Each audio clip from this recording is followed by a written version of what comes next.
Oi gente, eu sou a Natália, tô aqui para mais um vídeo. Nosso vídeo de hoje é sobre medo, o que a Bíblia diz sobre medo. Será que é normal nós cristãos passarmos por este momento de medo? Como lidar com o medo? Quais homens da Bíblia passaram por este momento e quais foram as reações de ambos frente a essa situação? Mas antes, se você não é inscrito no canal, aproveite para se inscrever, ativar o sininho para não perder as próximas notificações, deixar o seu like e compartilhar esse vídeo com o máximo de pessoas que você conseguir.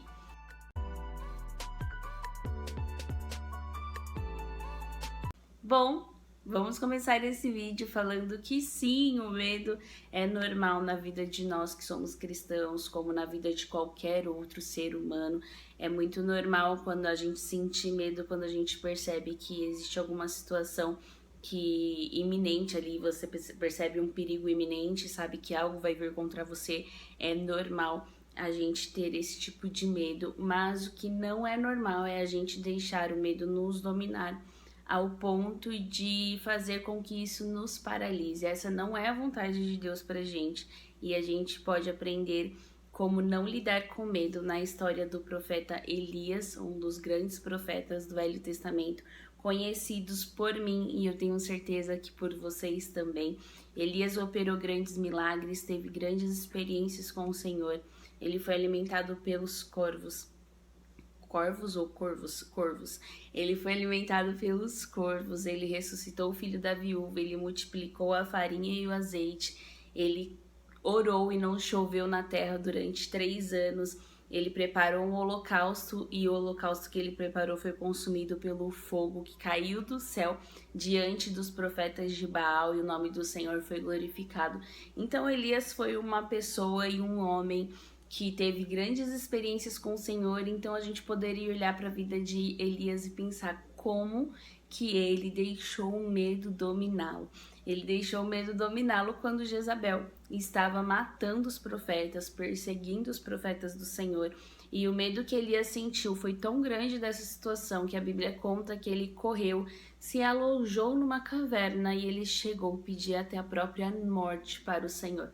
Mas Deus, sendo Deus misericordioso, foi ao encontro de Elias, deu alimento para ele para que ele pudesse continuar a caminhada e provavelmente neste momento ele deu alguns consolos ali para Elias, para que Elias se reanimasse e não continuasse temendo Jezabel. Outro homem, o qual a gente pode analisar a história e aprender o que fazer e como lidar quando a gente se sente numa situação de medo é com Josafá.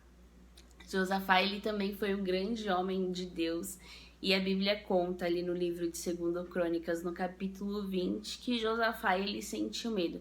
Ele sentiu medo quando os informantes foram até ele e falaram para ele que estava vindo uma multidão da além do mar contra ele, e eram os amonitas que estavam a caminho prontos para a guerra.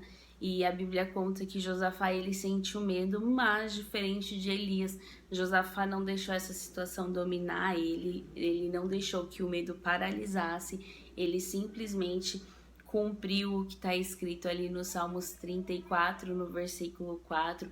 Ele buscou o Senhor, Deus respondeu e livrou ele de todos os temores.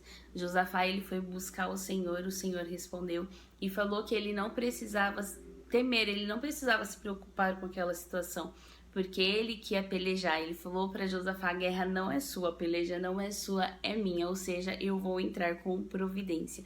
E Josafá, ele conhecia o Deus que ele servia, ele já tinha também presenciado várias maravilhas do Senhor, então ele sabia o poder e a capacidade que tinha em Deus, e ele não se esqueceu do Deus que ele servia num momento de medo, muito pelo contrário, ele continuou, foi buscar o socorro do Senhor em oração, e Deus livrou ele, e é uma história muito linda. Então quando você passar por essa situação de medo, quando você perceber que alguma coisa tá tirando a sua paz, tá fazendo você pensar: meu Deus, o que vai acontecer? Será que eu vou conseguir? Será que isso vai me destruir? Como que eu vou lidar com isso? Se algo acontecer, enfim, né, essas perguntas assim que vez ou outra passam pela nossa cabeça, não deixa elas te afligir, vai correndo ao encontro do Senhor, que ele vai te consolar, vai falar com você, vai dar paz ao teu coração, e vai pelejar a tua guerra. Tem um versículo em Isaías que eu gosto bastante: não temas, porque eu sou o teu Deus, eu te ajudo e te sustento com a minha destra fiel. Eu já ouvi falar que está escrito na Bíblia 365 vezes a palavra não temas.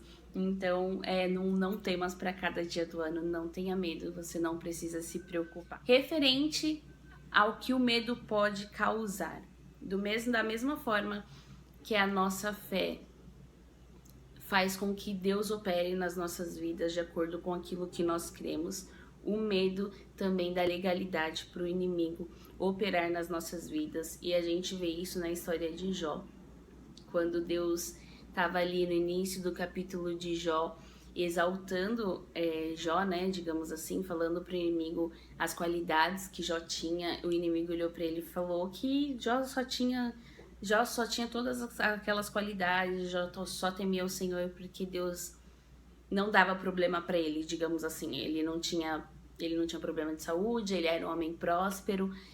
Parafraseando, Jó não tinha do que reclamar. E era por isso que ele não blasfemava contra o Senhor, era por isso que ele era fiel ao Senhor. O inimigo disse isso para Deus e Deus deu legalidade para o inimigo tocar em tudo que Jó tinha. E Jó foi fiel até o fim, ele não blasfemou contra o Senhor, ele não murmurou. Mas ali no meio do livro de Jó, a gente percebe uma declaração que o próprio Jó fez. Ele diz que tudo aquilo que ele temia sobreveio sobre ele, e aquilo que ele receava lhe aconteceu. Da mesma forma que a nossa fé, repito, opera milagres, da mesma forma que Deus pega a nossa fé e age para cumprir aquilo que a gente crê, aquilo que a gente acredita que vai acontecer. O inimigo também usa todos os seus temores para fazer que tudo aquilo que você tema venha sobre você. Então não tenha medo, confie no Senhor independentemente da situação, porque eu tenho certeza que Deus vai te dar o livramento. Que Deus abençoe você, a vida da sua família. Se curte esse vídeo, se inscreva, ative o sininho, não perca as próximas notificações, deixa o seu like e compartilhe esse vídeo com o máximo de pessoas que você conseguir. Que Deus abençoe você e até o próximo vídeo.